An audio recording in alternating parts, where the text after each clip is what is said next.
Hello students. स्वागत है आपका हमारे यूट्यूब चैनल के अंदर, जिसके अंदर हम लोग जे एडवांस के पीवाईक्यूज लगा रहे हैं। इस सवाल को देखते हैं जो इसी साल 2025 के अंदर पूछा गया था। कॉम्प्लेक्स नंबर्स से आया गया है ये सवाल। सवाल में बोला गया है let R denote set of real numbers.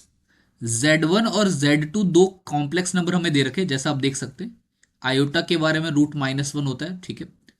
S एक सेट है x comma y ordered pair का, जो रियल क्रॉस रियल को बिलोंग कर रहा है, जो कि इस कंडीशन को सेटिस्फाई कर रहा है, और यही इस क्वेश्चन की जान है जिसको हम लोगों को सॉल्व करना है।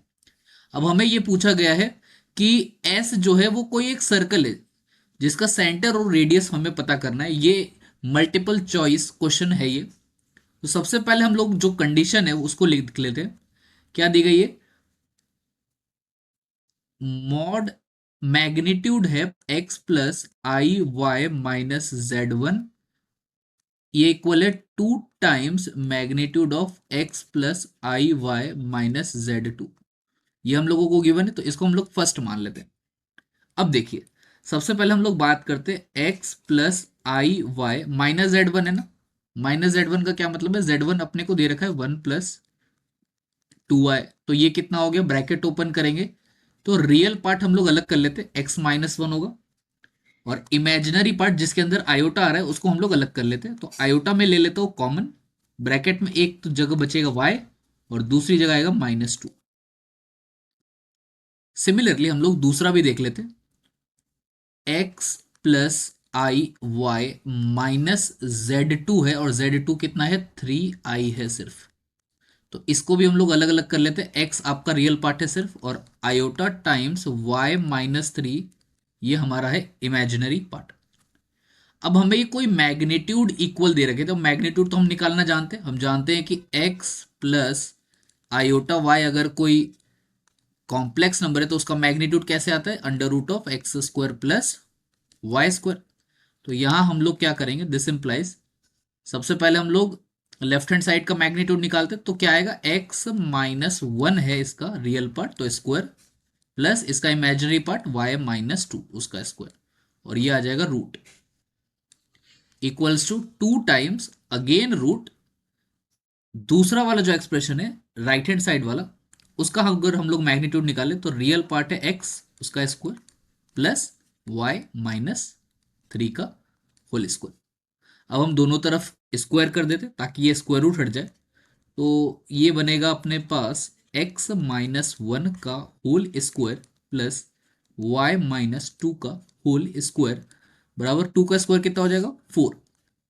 तो ये आ गया x² प्लस y-3 का होल स्क्वायर। और जस्ट हम लोगों को इसको सिंप्लीफाई करना है और हमें इक्वेशन ऑफ सर्कल मिलेगी। तो बहुत ही सिंपल सा सवाल पूछा गया था ये जे एडवांस 2025 के अंदर।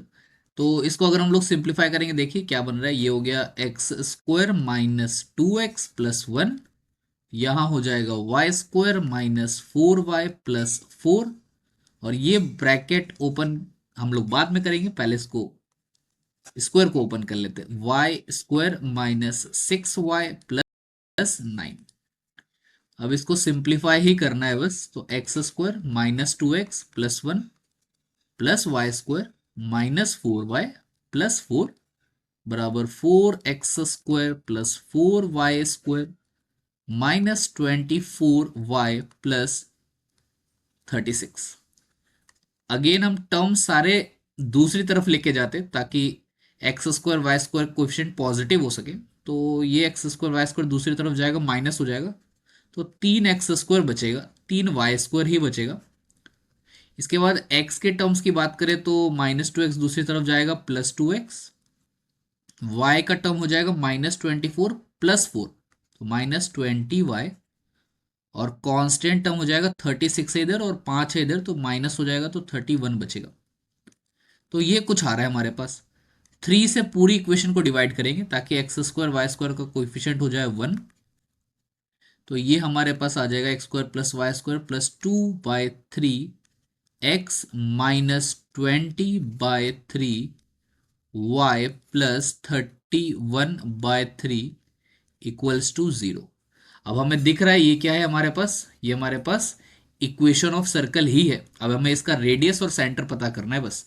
तो सेंटर और रेडियस हम जानते हैं क्या होता है। सबसे पहले अगर हम बात करें सेंटर की, तो सेंटर जो है वो क्या होता है, अगर मान लीजिए हमारा equation x square plus y square ऐसा कुछ है, x square plus y square plus 2gx plus 2fy plus c बराबर 0, ऐसा कुछ है। तो इसका जो सेंटर है वो minus G comma minus F होता है, और इसका जो रेडियस है वो under root of G square plus F square minus C होता है। तो सेंटर क्या बनेगा, देखिए ये जो वैल्यू है ये एक्चुअली में 2g की वैल्यू है। तो 2g अपने पास आ जाएगा, इधर हम लोग साइड में देख लेते हैं, 2g की वैल्यू आ जाएगी 2/3। तो 2 और 2 कट गया तो g आ गया 1/3, यानी ये -1/3 हो जाएगा सेंटर। और सिमिलरली 2f की वैल्यू क्या हो जाएगी, -20/3। तो अगेन ये 2 से कट जाएगा तो -10/3, तो ये प्लस हो जाएगा एक्चुअली में 10/3। तो -1/3 कॉमा 10/3 ये हमारा आ गया सेंटर, और रेडियस जो है ये हो जाएगा अंडर रूट ऑफ जी का स्क्वायर है, तो ये -1/3 का स्क्वायर हो जाएगा, तो दैट विल बी 1/9। एफ का स्क्वायर होगा 10/3 का स्क्वायर यानी 100/9, और माइनस सी हमारे पास है 31/3। तो इसका भी डिनोमिनेटर 9 बना देते, 3 ऊपर नीचे मल्टीप्लाई करके। तो ये आ गया अंडर रूट ऑफ 101 -93/9। तो ये तो आ गया अंडर रूट 8/9, यानी कि ये हो गया 2√2/3। तो रेडियस हमारा आ रहा है 2√2/3, और जो सेंटर है वो आ रहा है -1/3 कॉमा 10/3। तो जरा ऑप्शंस चेक कर लेते हैं हम लोग, -1/3 कॉमा 10/3 कौन सा ऑप्शन आ गया, ए ऑप्शन। और 2√2/3 आ गया अपना कौन सा ऑप्शन, डी ऑप्शन। यानी हमारे दो ऑप्शंस करेक्ट है इस क्वेश्चन के, ए और डी। और ये हमारे इस सवाल के क्या है जवाब। तो काफी अच्छा सवाल था कॉम्प्लेक्स नंबर के ऊपर। इतना सिर्फ थोड़ी बहुत कैलकुलेशंस थी, इतना कुछ टफ क्वेश्चन नहीं है, बट हाँ फिर भी अच्छा सवाल है। आई होप आप लोगों को ये वीडियो समझ में आया होगा किस तरीके से ये क्वेश्चन सॉल्व किया गया है। तो इसी तरीके से हमें सपोर्ट करते रहिए, आगे हम अगले वीडियो में मिलेंगे। Thank you.